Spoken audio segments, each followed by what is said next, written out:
Hello' student, লৈ আহিছোঁ এমাইল এছামিছৰ আমাৰ তিনিটা লেচন উদ্যোগী সৌৱাহা ভাৰতীয় সংস্কৃতি, অসমৰ জনগোষ্ঠীৰ গাঁথনি আৰু সংস্কৃতি। এই তিনিটা লেচনৰ পৰা তোমালোকে কি কি দীঘল প্ৰশ্ন অৰ্থাৎ লং কুৱেশ্যন কি চাবা, কি আহিব, তো মই তোমালোকক অতি সহজে এই কথাখিনি তোমালোকে ইয়াৰ পৰা কি লং কুৱেশ্যন চাই গ'লে তোমালোকৰ কমন পৰিব। এই ভিডিঅ'টো 2-3 মিনিটৰ ভিডিঅ' এবাৰ চালেই তোমালোকে বুজিব পাৰিবা। প্ৰথমতে চাই লওঁ আহা এই লেচনটো উদ্যোগী সৌৱাহা ভাৰতীয় সংস্কৃতি, অসমৰ জনগোষ্ঠীৰ গাঁথনি আৰু সংস্কৃতি।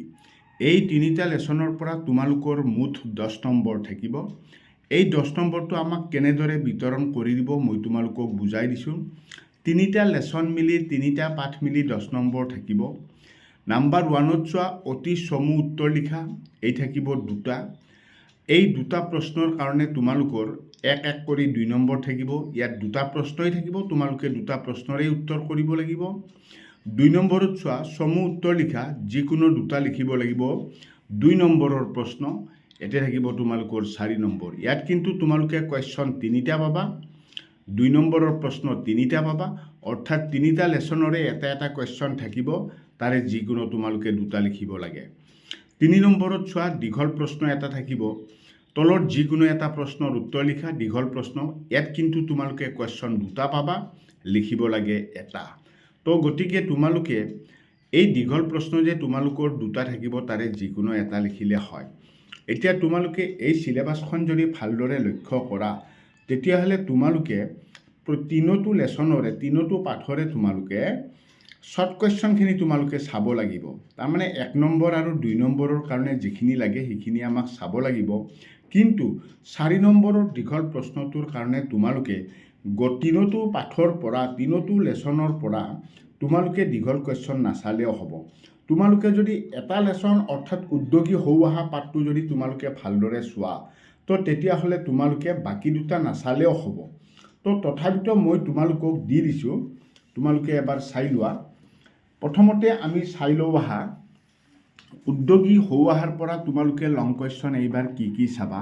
এই পাঠটো ভালদৰে ইয়াৰ লং কুৱেশ্যনকেইটা তোমাৰ এই 2ৰ কটো যিটো আছে, 2ৰ কটো উদ্যোগী পুৰুষ সিংহৰ সমান, এলেহুৱা কাপুৰুষৰ নিচান, শিক্ষকগৰাকীয়ে কিয় এইদৰে ক'লে বুজাই লিখা। এইটো কুৱেশ্যন চাব নালাগে তোমালোকে, এইটো 2024ত আহিছিলে। তো তোমালোকে চাবা 2ৰ গ নম্বৰ কুৱেশ্যনটো। 2ৰ গ, এজন উদ্যোগী হ'বলৈ যোৱাটো চাইকেল চলাবলৈ শিকাৰ দৰে একক প্ৰচেষ্টাৰে কৰা কাম বুলি শিক্ষকগৰাকীয়ে কিয় কৈছিল বুজাই লিখা। তাৰমানে 2ৰ গটো চাবা তোমালোকে, ঠিক আছে। আৰু কি চাব লাগে মই কৈ দিছোঁ, এইটো লেচনেই তোমালোকে ভালদৰে চালে হৈ যাব।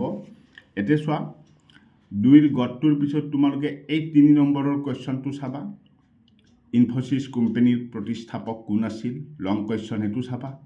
4 নম্বৰটো চাবা, 5টো চাবা, 6টো চাবা। মই ৰেড কলমেৰে ষ্টাৰ মাৰ্ক 2 চাইডে দি দিছোঁ। তোমালোকে এইকেইটা লং কুৱেশ্যন চালেই তোমালোকে এইটো লেচনৰ এইকেইটা লং কুৱেশ্যন চালেই তোমালোকে বাকী 2টা নাচালেও হ'ব। তথাপিতো বাকী 2টাও যদি তোমালোকে চাব খোজা, কিন্তু এইটো লেচন ভালকৈ চালেই তোমালোকৰ যি গতিকে অৰ থাকিব। তো বাকীকেইটাও মই তোমালোকক দি দিছোঁ, চাই লোৱা। বাকীকেইটা আমাৰ এটা আছিলে তোমাৰ ভাৰতীয় সংস্কৃতি। ভাৰতীয় সংস্কৃতিৰ পৰা তোমালোকে দীঘল কুৱেশ্যন কি চাব লাগিব। ইয়াতে চোৱা মই 2 চাইডে ৰেড কলমেৰে তোমালোকক ষ্টাৰ মাৰি দিছোঁ। কুৱেশ্যন নাম্বাৰ 12টো লাগিব, ভাৰতীয় সংস্কৃতি এক বিৰাট সমন্বয়ৰ বস্তু, সেইটো লাগিব। 12টো লাগিব, 13টো লাগিব আৰু কুৱেশ্যন নাম্বাৰ 18টো লাগিব। এই 3টা কুৱেশ্যন চাব পাৰিবা। আৰু লাষ্টত এই যে ব্যাখ্যা কৰা গতটো আছে, এইটো তোমাক ব্যাখ্যা কৰা বুলি নিদিয়ে, কুৱেশ্যনটো এনেকৈ সোধে, সকলো আৰ্টৰ মূলতে 2টা বিপৰীত পন্থাই কাম কৰা দেখা যায়, বিপৰীত পন্থা 2টা কি চমুকৈ বুজাই লিখা, সেনেকৈ হয়তো সুধিব পাৰে। তো এইটো লেচন চালে তোমালোকে ইয়াৰ পৰা এইখিনিয়ে তোমালোকে চাব লাগিব। নেক্সট আমি যদি অসমৰ জনগোষ্ঠীৰ গাঁথনিৰ পৰা যদি তোমালোকে চোৱা, তো তেতিয়াহ'লে তোমালোকে কি চাব লাগিব। মোৰ হিচাপত 2টা লেচন বা প্ৰথম লেচনটো ভালকৈ চালেই হৈ যায়।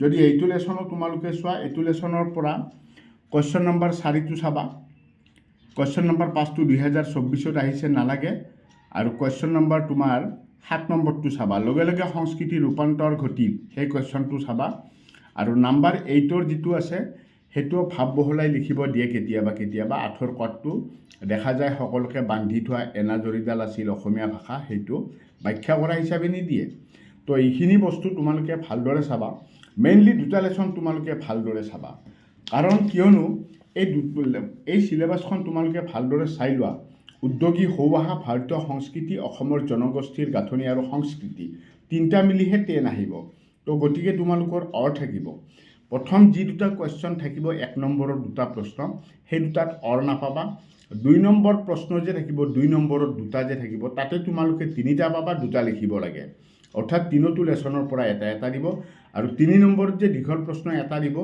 দুটা লং কুৱেশ্যন থাকিব এটা লিখিব লাগে তো গতিকে দুটা পাঠ বা এটা পাঠ ভালদৰে চালেই তোমালোকে লং কুৱেশ্যনখিনি লিখিব পাৰিবা এটা যি গতিকে লিখিব লাগে তো আজিলৈ আৰু বিশেষ নাই ইমানতে সামৰণি মাৰিলোঁ ধন্যবাদ